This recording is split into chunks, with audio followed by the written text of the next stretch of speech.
ఆకాశవాణి ప్రాంతీయ వార్తలు చదువుతున్నది ఎన్ మణి. ముఖ్యాంశాలు.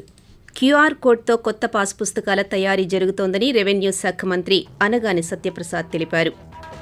రాజధాని రైతులకు చెల్లించాల్సిన కౌలు మొత్తాన్ని త్వరలోనే విడుదల చేస్తామని మంత్రి పి. నారాయణ స్పష్టం చేశారు. ప్రధానమంత్రి నరేంద్ర మోదీ రేపు న్యూఢిల్లీలో confederation of Indian industry CII నిర్వహించే కార్యక్రమంలో పాల్గొననున్నారు. రాష్ట్రంలో 17 వైద్య కళాశాలల ఏర్పాటుకు కేంద్ర ప్రభుత్వం ఆమోదం తెలిపిందని వైద్య ఆరోగ్య శాఖ మంత్రి సత్యకుమార్ యాదవ్ పేర్కొన్నారు. వార్తల వివరాలు. రాష్ట్ర ముఖ్యమంత్రి నారా చంద్రబాబు నాయుడు అమరావతిలోని సచివాలయంలో ఈరోజు రిజిస్ట్రేషన్ల శాఖపై సమీక్ష నిర్వహించారు. రెవెన్యూ శాఖలో ప్రస్తుత పరిస్థితులపై అధికారులను అడిగి వివరాలు తెలుసుకున్నారు. ఇటీవల మదనపల్లిలో జరిగిన ఘటనలు పునరావృతం అవ్వకుండా గత 5 ఏళ్లలో తీసుకొచ్చిన చట్టాలు, సంస్కరణల పేరుతో అక్రమాలకు పాల్పడిన విధానాలపై తీసుకోవాల్సిన చర్యలపై ఈ సమీక్షలో చర్చించామని రాష్ట్ర రెవెన్యూ శాఖ మంత్రి అనగాని సత్యప్రసాద్ తెలిపారు. సమీక్ష అనంతరం మంత్రి పాత్రికేయులతో మాట్లాడుతూ గత ప్రభుత్వం భూ సర్వే పేరిట ప్రజాధనాన్ని దుర్వినియోగం చేసిందన్నారు. భూ సర్వే ఇబ్బందులను గ్రామ సభల్లోనే పరిష్కరించుకోవాలని, క్యూఆర్ కోడ్తో కొత్త పాసు పుస్తకాల తయారీ జరుగుతోందని మంత్రి వివరిస్తూ, ల్యాండ్ గ్రాబింగ్ యాక్ట్ ఉండేది, దాని తర్వాత దాన్ని అధ్యయనం చేసి పటిష్టంగా తీసుకురమ్మని చెప్పడం జరిగింది. అలాగే ఎన్ని 22A పెట్టారు, ఎన్ని తీసేశారు. ఏదైతే దళితులకు ఇచ్చినటువంటి భూమి అన్యాక్రాంతం అవటం, పరిశీలించి అన్ని కూడా డాక్యుమెంటరీ ప్రూఫ్స్ తీస్తామో సత్వరంగా పరిష్కరించే విధంగా ఒక 13 జిల్లాల హెడ్ క్వార్టర్స్ కూడా దీనిపైన ఒక ప్రత్యేక శ్రద్ధ పెట్టి ఒక ప్రణాళికాబద్ధంగా ముందుకెళ్లబోతా ఉన్నాం. అమరావతిలోని రాజధాని గ్రామాల్లోని టిడ్కో ఇళ్లను పురపాలక శాఖ మంత్రి పొంగూరు నారాయణ ఈరోజు పరిశీలించారు. ఈ సందర్భంగా మంత్రి మాట్లాడుతూ 2014-19 సంవత్సరాల మధ్య ప్రభుత్వ హయాంలో 5 లక్షల టిడ్కో ఇళ్లకు అనుమతి ఇచ్చామన్నారు. టిడ్కో ఇళ్ల వద్ద అనేక వసతులను ఏర్పాటు చేసి 2019 నాటికి 77,371 ఇళ్ల నిర్మాణం దాదాపు పూర్తి చేశామన్నారు. గత ప్రభుత్వ హయాంలో టిడ్కో ఇళ్ల సంఖ్యను 2.62 లక్షలకు కుదించారని, మిగిలిన ఇళ్ల నిర్మాణాలను సైతం పట్టించుకోలేదన్నారు. టిడ్కో ఇళ్ల వద్ద రోడ్లు, తాగునీరు, విద్యుత్, డ్రైనేజ్ వసతుల్ని 3 నెలల్లో కల్పిస్తామని తెలిపారు. రాజధాని రైతులకు చెల్లించాల్సిన కౌలు మొత్తాన్ని త్వరలోనే విడుదల చేస్తామని మంత్రి నారాయణ స్పష్టం చేశారు. ప్రధానమంత్రి నరేంద్ర మోదీ రేపు మధ్యాహ్నం న్యూఢిల్లీలో confederation of Indian industry CII నిర్వహిస్తోన్న వికసిత భారత్ వైపు ప్రయాణం అనే కార్యక్రమంలో ప్రసంగించనున్నారు. ఈ సదస్సు వికసిత భారత్ సాధించడంలో పరిశ్రమల పాత్రతో పాటు ప్రభుత్వ దూరదృష్టిని తెలియచేయడమే లక్ష్యంగా జరగనుంది. ఈ కార్యక్రమంలో పరిశ్రమలు, దౌత్య సంఘాలు, ప్రభుత్వ ప్రతినిధులు 1000 మందికి పైగా ప్రత్యక్షంగానూ, విదేశాలలో ఉన్న మరికొంతమంది వివిధ CII కేంద్రాల నుండి పరోక్షంగానూ హాజరవనున్నారు. రాష్ట్రంలో 17 వైద్య కళాశాలల ఏర్పాటుకు కేంద్ర ప్రభుత్వం ఆమోదం తెలిపిందని వైద్య ఆరోగ్య శాఖ మంత్రి సత్యకుమార్ యాదవ్ పేర్కొన్నారు. ఈ రోజు ఆయన అనంతపురంలో పాత్రికేయులతో మాట్లాడుతూ రాష్ట్ర వ్యాప్తంగా వైద్య కళాశాలలు, ఆసుపత్రుల్లో 48% బోధనా సిబ్బంది కొరత ఉందని, త్వరలోనే నియామకాలు చేపట్టి ప్రజలకు మెరుగైన వైద్య సేవలు అందించేందుకు కృషి చేస్తామన్నారు. సూపర్ స్పెషాలిటీ విభాగంలో ప్రజలకు అందించాల్సిన చికిత్సపై వైద్యులు నిర్లక్ష్యం వహిస్తే కఠిన చర్యలు తీసుకుంటామని మంత్రి సత్యకుమార్ యాదవ్ పేర్కొన్నారు.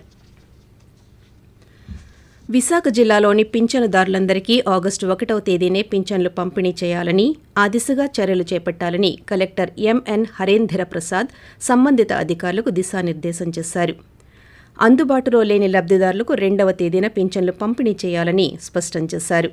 ఈ రోజు ఉదయం కలెక్టర్ కార్యాలయ సమావేశ మందిరంలో పింఛన్ల పంపిణీపై జిల్లా అధికారులతో కలెక్టర్ సమీక్ష నిర్వహించారు. ఈ సందర్భంగా ఆయన మాట్లాడుతూ జిల్లాలో పట్టణ ప్రాంతం ఎక్కువగా ఉన్నందున UCD, DRDA సంయుక్తంగా పింఛన్లు పంపిణీ చేపట్టాలన్నారు.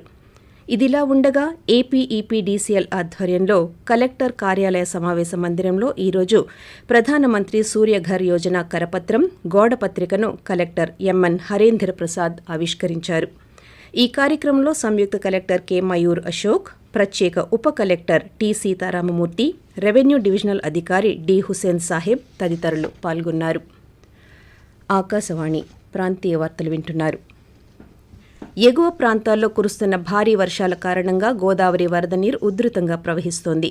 రాజమహేంద్రవరం ధవళేశ్వరం కాటన్ బ్యారేజ్ వద్ద వరద ఉధృతి ఈ రోజు మధ్యాహ్నం 3 గంటల సమయానికి 15 అడుగుల నీటి మట్టం చర్యగా బ్యారేజ్ వద్ద రెండో ప్రమాద హెచ్చరిక కొనసాగుతోంది.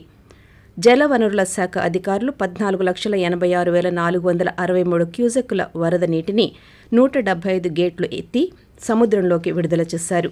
మరోవైపు కోనసీమ జిల్లాలో లంక గ్రామాలు ఇంకా జల దిగ్బంధంలోనే ఉన్నాయి.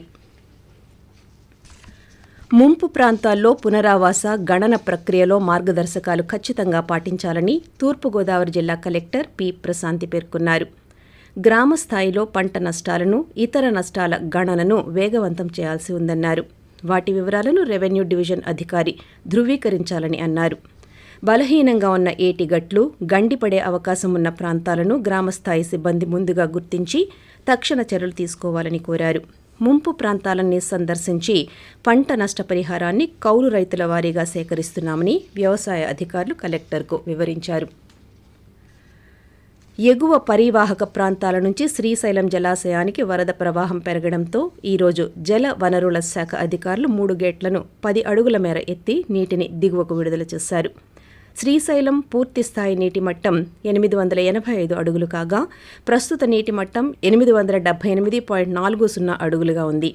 శ్రీశైలం పూర్తిస్థాయి నీటి నిల్వ సామర్థ్యం 215.80 టీఎంసీలు కాగా ప్రస్తుతం 179.89 టీఎంసీలు నీటి నిల్వ ఉంది. వరద ప్రవాహం భారీగా ఉండడంతో 3 గేట్లను ఎత్తిన అధికారులు ఒక్కో గేటు నుంచి 27,000 క్యూసెక్కుల నీటిని విడుదల చేశారు. ఉపరితల ఆవర్తనం ప్రభావంతో రాష్ట్రంలో పలుచోట్ల తేలికపాటి నుండి ఓ మోస్తరు వర్షాలు కురిసే అవకాశం ఉందని అమరావతిలోని భారత వాతావరణ కేంద్రం పేర్కొంది. అలాగే కొన్ని చోట్ల బలమైన గాలులు గంటకు 30 నుంచి 40 కిలోమీటర్ల వేగంతో వీచే అవకాశం ఉందని వాతావరణ అధికారి తెలియజేస్తూ, షేర్ జోన్ లేదా గాలుల కోత 20 డిగ్రీల ఉత్తరాక్షాంశం వెంబడి సగటు సముద్ర మట్టానికి 3.1 కిలోమీటర్ల నుంచి 7.6 కిలోమీటర్ల ఎత్తు వరకు విస్తరించి ఇది ఎత్తుకు వెళ్లే కొద్దీ దక్షిణ వైపు వంగి ఉంటుంది. ఉత్తర కోస్తా ఆంధ్రప్రదేశ్ మరియు యానాములో తేలికపాటి నుంచి ఒక మోస్తరు వర్షం కొన్ని చోట్ల కురిసే అవకాశం ఉంది. బలమైన గాలులు గంటకు 30 నుంచి 40 కిలోమీటర్ల వేగంతో వీచే అవకాశం ఉంది. దక్షిణ కోస్తా ఆంధ్రప్రదేశ్ రాయలసీమలో తేలికపాటి నుంచి ఒక మోస్తరు వర్షం 1 లేదా 2 చోట్ల కురిసే అవకాశం ఉంది. బలమైన గాలులు గంటకు 30 నుంచి 40 కిలోమీటర్ల వేగంతో వీచే అవకాశం ఉంది. ఏలూరు జిల్లాలో ఇసుక అక్రమ రవాణాపై ప్రత్యేక నిఘా ఉంచాలని కలెక్టర్ కె. వెట్రిసెల్వి అధికారులను ఆదేశించారు. స్థానిక కలెక్టర్ కార్యాలయంలో ఈరోజు జిల్లాలో ఉచిత ఇసుక విధానంపై అధికారులతో ఆయన సమీక్ష నిర్వహించారు. ఈ సందర్భంగా కలెక్టర్ వెట్రిసెల్వి మాట్లాడుతూ జిల్లాలో ఉచిత ఇసుక విధానం పూర్తి పారదర్శకతతో అమలు కావాలన్నారు. ఇసుక స్టాక్ పాయింట్ల వద్ద 24 గంటలు పనిచేసే విధంగా సీసీ కెమెరాలు, సిబ్బంది తప్పనిసరిగా ఉండాలని, సిబ్బందిని 3 షిఫ్టులలో నియమించాలని, స్టాక్ పాయింట్లలో ప్రతిరోజు ఉదయం ప్రారంభ నిలువ, ఆ రోజు సరఫరా చేసినది, నిల్వ వివరాలతో రికార్డులు నిర్వహించాలన్నారు. స్టాక్ పాయింట్ల వద్ద ఇసుక ధరలు తప్పనిసరిగా ప్రదర్శించాలని, నిర్దేశించిన ధరల కంటే అధికంగా వసూలు చేసేవారిపై కఠిన చర్యలు తీసుకోవడం జరుగుతుందని కలెక్టర్ హెచ్చరించారు. అంకుర పరిశ్రమలు అభివృద్ధి చెందాలంటే పటిష్టమైన వ్యాపార ప్రణాళికలు, మార్కెట్ వ్యూహాలను కలిగి ఉండాలని Visakhapatnam Indian Institute of Management associate professor doctor Sameem Javed తెలిపారు. పశ్చిమ గోదావరి జిల్లా తాడేపల్లిగూడెంలోని NIT in charge director doctor MS Murthy ఆధ్వర్యంలో angel investment VC funding opportunity అనే అంశంపై ఈరోజు అవగాహన సదస్సు నిర్వహించారు. ఈ సందర్భంగా డాక్టర్ సమీం జావేద్ మాట్లాడుతూ, కంపెనీలు అభివృద్ధి చెందడానికి, భవిష్యత్తులో విస్తరించడానికి పెట్టుబడులు ఎంతో కీలకమని, మంచి ఆలోచనలతో ముందుకొచ్చే ఔత్సాహికులను కంపెనీలు ఏర్పాటు చేసే దిశగా ప్రోత్సహించేందుకు ఏంజల్ ఇన్వెస్టర్లు ముందుకు వస్తారని తెలియజేశారు. విద్యాలయాల అభివృద్ధికి స్థానికుల భాగస్వామ్యం ఎంతో అవసరమని ఒంగోలు బండ్లమిట్ట ప్రభుత్వ బాలికల ఉన్నత పాఠశాల ప్రధానోపాధ్యాయురాలు కృష్ణకుమారి అన్నారు. కేంద్ర ప్రభుత్వం ప్రవేశపెట్టిన నూతన విద్యా విధానం అమలులోకి వచ్చి 4 సంవత్సరాలు పూర్తయిన సందర్భంగా నిర్వహిస్తున్న శిక్షా సప్తాహ్ కార్యక్రమంలో భాగంగా ఈరోజు శుభదిన్ భోజన్ కార్యక్రమాన్ని నిర్వహించారు. వార్తలు ముగించే ముందు ముఖ్యాంశాలు. క్యూఆర్ కోడ్తో కొత్త పాస్ పుస్తకాల తయారీ జరుగుతోందని రెవెన్యూ శాఖ మంత్రి అనగాని సత్యప్రసాద్ తెలిపారు.